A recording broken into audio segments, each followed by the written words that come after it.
প্রধানমন্ত্রী শেখ হাসিনার সাক্ষাৎকার নিয়েছে বিশ্বের বিখ্যাত তিনটি গুরুত্বপূর্ণ সংবাদ মাধ্যম। আরও একটি সংবাদ মাধ্যম তার সাক্ষাৎকার নিয়েছে। আমরা হয়তো আজ বা আগামীকাল সেই সংবাদ মাধ্যমের সাক্ষাৎকারের কন্টেন্টস পেয়ে যাব। এটাকে নিয়ে বাংলাদেশের গণমাধ্যম ভুল শিরোনামে, ইচ্ছাকৃত শিরোনামে বিব্রতকর খবর প্রকাশ করেছে। আমাদের এ নিয়ে কোনো শঙ্কা নাই। এই কারণে বাংলাদেশের গণমাধ্যমের কোনো স্বাধীনতা নেই। ইউনুসের গোয়েবলস, যিনি ডাস্টবিন নামে পরিচিত, তিনি যেভাবে ফর্মুলা দিয়েছেন সেভাবেই তাদের ছাড়তে বাধ্য হয়েছে। কারণ আমরা দেখেছি যে দেশে বিজয় দিবস এবং স্বাধীনতা দিবসে স্বাধীনতার মহানায়কের নামটি পর্যন্ত গণমাধ্যম লিখতে পারে না, তারা ইউনুসের ফর্মুলা, ইউনুসের গোয়েবলসের ফর্মুলা অনুযায়ী নিউজ করবে। এটা স্বাভাবিক। এটা নিয়ে কেউ বিভ্রান্ত হবেন না। যারা ইংরেজি বোঝেন তারা ইংলিশে দেওয়া ইন্টারভিউটি, আর যারা নিজেরা না বোঝেন তারা দয়া করে আপনাদের আপনজন, পরিবারের সদস্য, সন্তান সন্ততি, শুভাকাঙ্ক্ষীদের মাধ্যমে এই ইংরেজি ইন্টারভিউটাকে ট্রান্সলেট করে একটু বোঝার চেষ্টা করবেন। সমকালীন পৃথিবীতে এতটা সমস্ত বিষয় কভার করা, পরিমিত, পরিমার্জিত, সমস্ত তথ্য সম্বলিত, আইনানুগ, গণতান্ত্রিক সমস্ত বিষয়গুলোকে একজন রাষ্ট্রনায়ক যেভাবে আনতে হয় ইন্টারভিউতে, সবটাই তিনি নিয়ে এসেছেন। শেখ হাসিনা ক্ষমা চাইবেন না, শিরোনাম করল বাংলাদেশের বহুল প্রচারিত পত্রিকা। কেন ক্ষমা চাইবেন?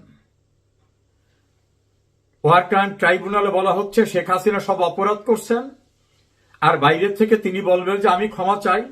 এইটার ভিডিও কন্টেন্টসটাকে ইলেকট্রনিক এভিডেন্স হিসাবে কোর্টে দাখিল করে বলা হবে শেখ হাসিনা নিজেও স্বীকারোক্তি করেছেন, অতএব সাজা সর্বোচ্চ দিতে আর কোনো বাধা নেই।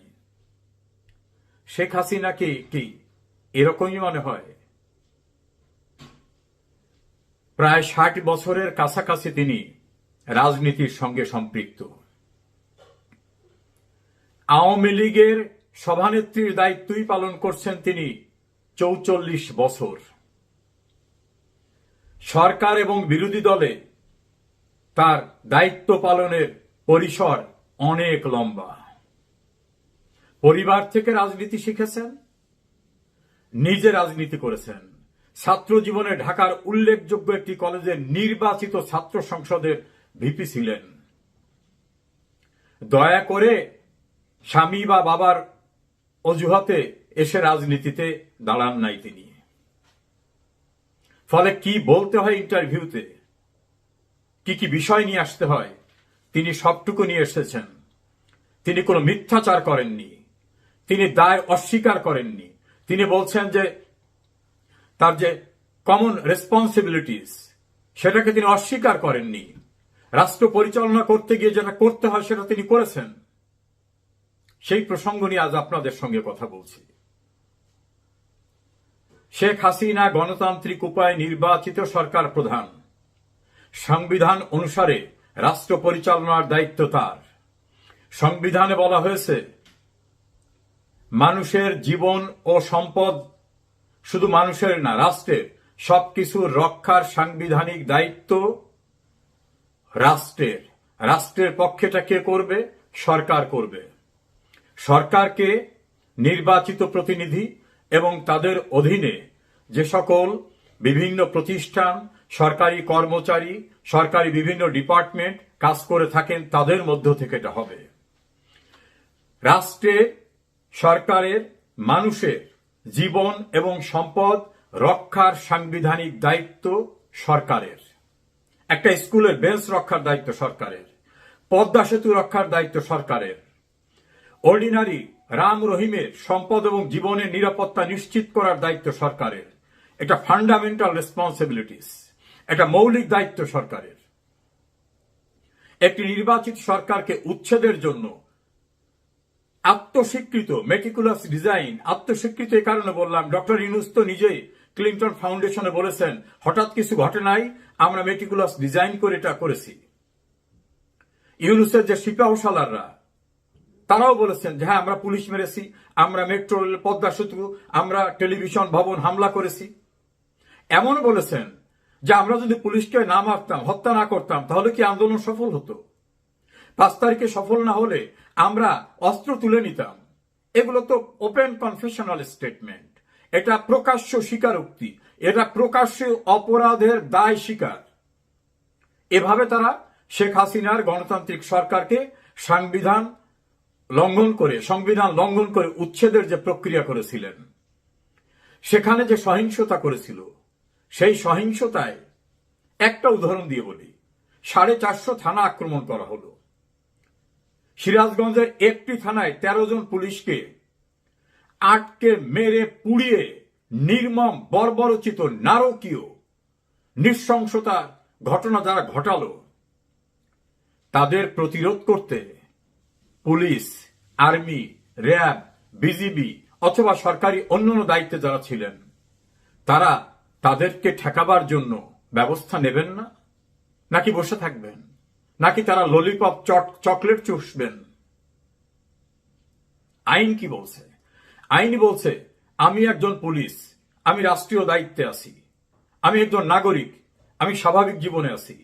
আমাকে যদি কেউ হামলা করে, যদি দৃশ্যমান হয় যে আমাকে হত্যা করবে, তাহলে আমি আত্মরক্ষার জন্য তাকে আমি হত্যা করতে পারি। এটা আইন এই অধিকার আমাকে দিয়েছে বাংলাদেশের ফৌজদারি কার্যবিধি, বাংলাদেশের দণ্ডবিধি এবং সংবিধানে, যেটাকে বলে সেলফ ডিফেন্স।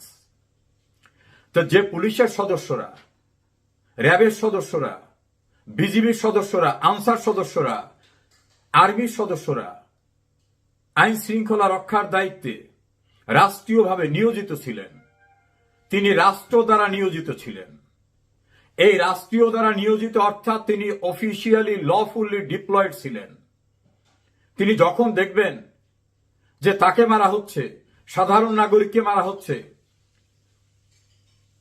উত্তরায় যুবলীগ নেতা জুয়েলকে মেরে টাঙিয়ে রেখেছে, যাত্রাবাড়িতে পুলিশকে মেরে টাঙিয়ে রেখেছে বর্বরতা দেখাবার জন্য, এবং তারপরও আক্রমণ চলছে, তখন কি আক্রমণকারীদেরকে বলবেন আমরা অসহায়, আপনার দরকার হয় আরো আক্রমণ করেন? তখন আইন হচ্ছে তিনি প্রতিরোধ করবেন। সেই প্রতিরোধ করতে যদি বল প্রয়োগ করতে হয়, বল তিনি প্রয়োগ করবেন। এর জন্য শেখ হাসিনা, এর জন্য স্বরাষ্ট্রমন্ত্রীর, এর জন্য পুলিশের আইজিপির কোনো অর্ডার দেওয়ার দরকার নাই। যিনি ওখানে ডিপ্লয়েড আছেন, নিয়োজিত আছেন, আইনি তাকে অধিকার দিয়েছেন তিনি কি করবেন। যদি তিনি অপ্রয়োজন অতিরিক্ত বল প্রয়োগ করেন, তাহলে সেটা তার ক্ষমতার অপব্যবহার হিসাবে বিচার হতে পারে। যখন কিছু হত্যাকাণ্ড নিয়ে কথা উঠল, প্রধানমন্ত্রী শেখ হাসিনা সুপ্রিম কোর্টের বিচারপতি খন্দকার দিলুরুজ্জামান এবং অপর 2 জনের নেতৃত্বে একটা ইনকোয়ারি কমিটি করে দিলেন। এই ইনকোয়ারি কমিটি ইনকোয়ারি শুরু করলো। যদি সেই ইনকোয়ারিতে রিপোর্ট আসতো যে এখানে অপ্রয়োজনে বল প্রয়োগ করা হয়েছে, তাহলে ডেফিনেটলি তাদের বিরুদ্ধে ব্যবস্থা গ্রহণ করা হতো। শেখ হাসিনা তো আপন দেখেন না, তার সরকারের সময় তো এক্সিস্টিং এমপি ক্ষমতাসীন দলের দুর্নীতির দায়ে কারাদণ্ডপ্রাপ্ত হয়েছেন।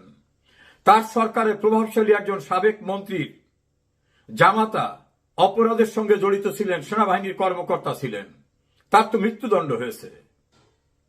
ঢাকার জগন্নাথ বিশ্ববিদ্যালয় এলাকায় টেইলরিং শপের একজন কর্মচারীকে আক্রমণ করার ঘটনা অনেকেই বলেছিল ছাত্রলীগ জড়িত, তাদের বিচার হবে না।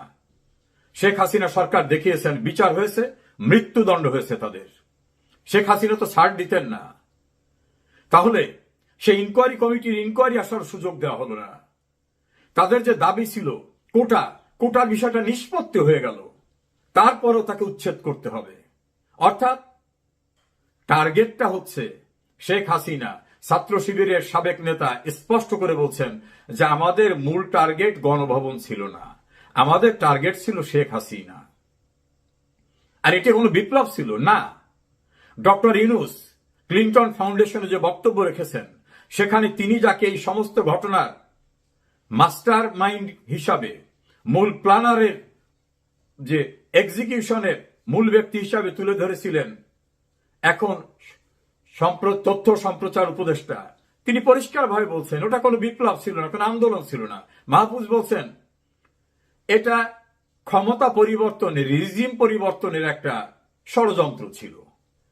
যিনি মাস্টার মাইন্ড ছিলেন তিনি বলছেন ওটা আন্দোলন বিপ্লব ছিল না, ওটা ছিল রেজিম পরিবর্তনের একটি ষড়যন্ত্র। শেখ হাসিনা এবং অন্যান্যরা যে বলেন এটা ষড়যন্ত্র ছিল, সেটা তারা নিজেরাও বলেন। এরপরেও কি বুঝতে বাকি আছে যে ওইটা কি ছিল? যে কথা দিয়ে শুরু করেছিলাম, police, RAB, army, BGB, answer, এমনকি সিভিলিয়ান যারা অফিসিয়াল ডিউটিতে ছিলেন, তারা ব্যক্তিগত ক্যাপাসিটিতে কোনো অন্যায় করেননি।